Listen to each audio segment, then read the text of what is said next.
तो हेलो दोस्तों, स्वागत है आपका हमारे यूट्यूब चैनल मार्को ब्लॉग्स में। मैं आदित्य आपका स्वागत करता हूं अपने यूट्यूब चैनल पे। तो आशा करता हूं आप सभी ठीक होंगे, सुखी होंगे, आनंदमय होंगे। तो दोस्तों, आज आपका स्वागत है। आज मैं ब्लॉग लेके आया हूं जो आज 4 तारीख है, 4 जून। अभी शाम के टाइम हो रहे हैं 6 के करीब। तो मैं सुबह से एग्जिट पोल या मतलब लाइव काउंटिंग देख रहा था ऑटो की। तो अभी क्या है कि भाजपा की जो हालत है वो दयनीय है। दयनीय क्या बोल सकते हैं, दयनीय यही है, क्योंकि वो जीत तो रही है, भाजपा नहीं एनडीए गठबंधन जीत तो रही है, लेकिन काफ़ी जो लोग अपना नारा दिए थे अब की बार 400 पार या अब की बार जो वो मिला के जो भी हो उसमें वो लोग असफल रहे हैं। और पूर्ण रूप से केवल भाजपा की भी बहुमत नहीं हो रही है, जिससे कि वो ये साबित हो कि हाँ भाजपा जीत जाएगी, या जितने भी अन्य दल हैं उनके साथ आरजेडी है, जेडीयू है, ये सब शामिल रहें तो भाजपा का सरकार बनेगी, एनडीए की सरकार बनेगी, मोदी जी वापस प्रधानमंत्री बनेंगे। लेकिन जो इस बार आईएनडीए गठबंधन ने काम किया है, इंडिया गठबंधन ने, राहुल गांधी ने, अखिलेश यादव ने, अन्य लोगों ने जो काम किया है वो काफ़ी मतलब काफ़ी उन लोगों के लिए बहुत ज़्यादा फ़ायदेमंद साबित हुआ है। जैसे कि आप लोग देख रहे हैं यूपी में इस बार मेरे हिसाब से 35 से 36 सीट केवल भाजपा की आई है। 35 से 36 केवल 40 के करीब सपा की सीट आई है। तो अखिलेश यादव ने भी पूरे चुनाव के टाइम अच्छे से एकदम पूरे शिद्दत से काम किया अपना, जिससे कि उनका ये रिजल्ट सामने आया है। भाजपा भी उतना काम करती, भाजपा अपने सही कैंडिडेटों को नहीं खड़ा कर पाई।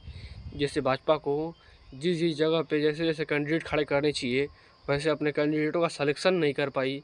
उनके कैंडिडेट उस तरह के नहीं थे जो कि अपना दायित्व नहीं निभा पाए, जो उनको दायित्व दिया गया था कि वो अब सरकार को बनाने में समर्थ हों, वो समर्थ नहीं हो पाए।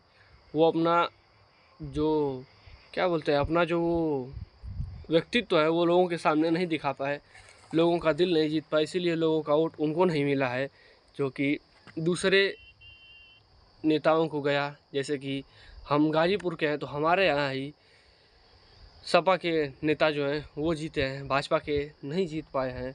हमारे अगल बगल अन्य ज़िलों में भी आप जब सुन ही रहे हैं कि 35 से 40 से ऊपर सीटें सपा लेके आई है, तो ये तो जायज़ सी बात है कि बहुत सारे जगहों पे 40 से अधिक जगहों पे भाजपा हारी है। और अन्य जो एक आध दो अदर कैंडिडेट भी हैं वो भी जीते हैं भाजपा सपा के अलावा। तो वो भी उन लोगों के लिए तो अच्छी बात है, लेकिन भाजपा के लिए ये बहुत बुरी बात है। भाजपा अपने जो है कहे अनुसार 400 सीट नहीं पा पाई। 400 क्या, उनकी पूरी गठबंधन 300 सीट नहीं पा पाई।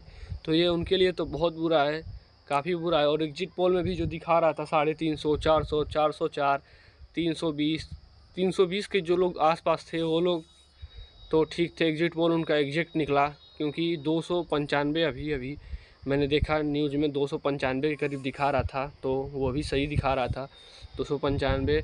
भाजपा का अकेले केवल भाजपा का जो सीट था वो करीब मेरे हिसाब से 240 के आसपास था। तो ये भी मतलब उतना अच्छा नहीं है, लेकिन ठीक ही है।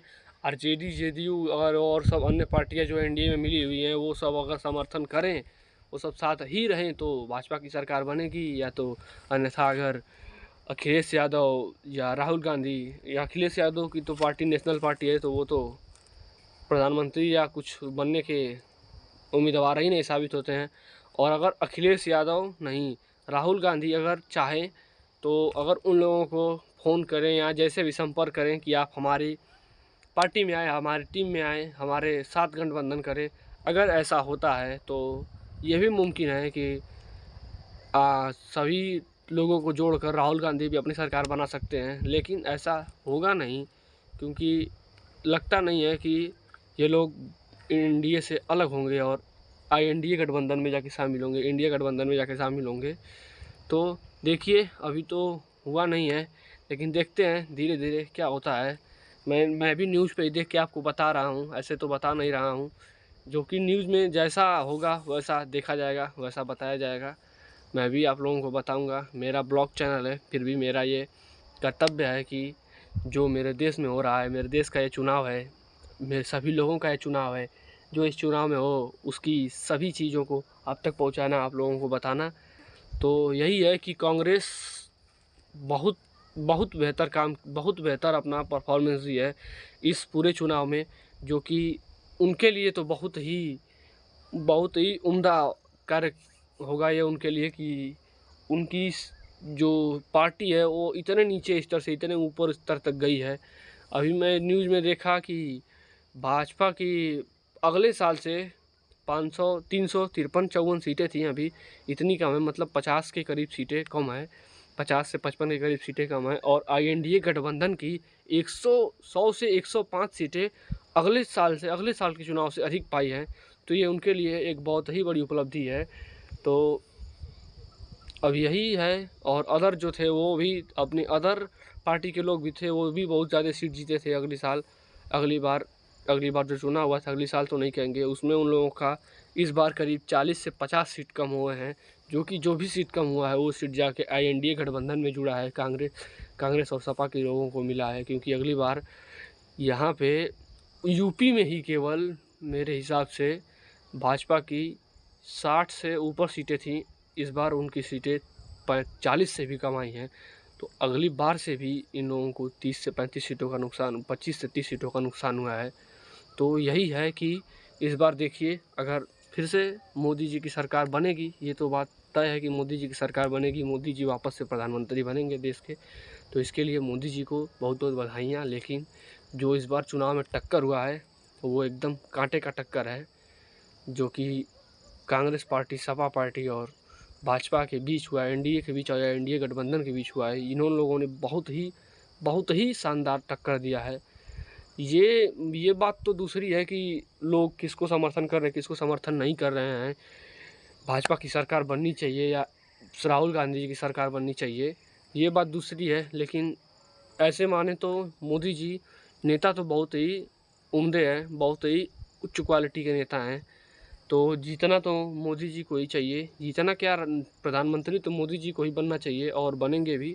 तो इसके लिए मोदी जी को बहुत बहुत बधाई हो। और इसी के साथ मैं अपनी वीडियो को बंद करता हूँ, या मैं अपनी वीडियो को समाप्त करता हूँ। फिर से आपके साथ एक वीडियो लेके आऊँगा जिसमें मैं बताऊँगा कि कौन जीता और कौन हारा है, किसकी सरकार बनी है, क्या क्या कमियां रह गई जिसकी वजह से कौन सरकार कम पड़ गई, जैसे बीजेपी क्या क्या कमियां रह गई जिससे बीजेपी के जो है वो सीट कम आए, या INDA गठबंधन की क्या क्या मजबूतियां हैं जिससे कि उनके सीट इतने ज़्यादा आए हैं, ये है वो है, सभी बात मैं आपको ज़रूर बताऊँगा। तब तक के लिए आपसे विदा लेता हूँ, धन्यवाद।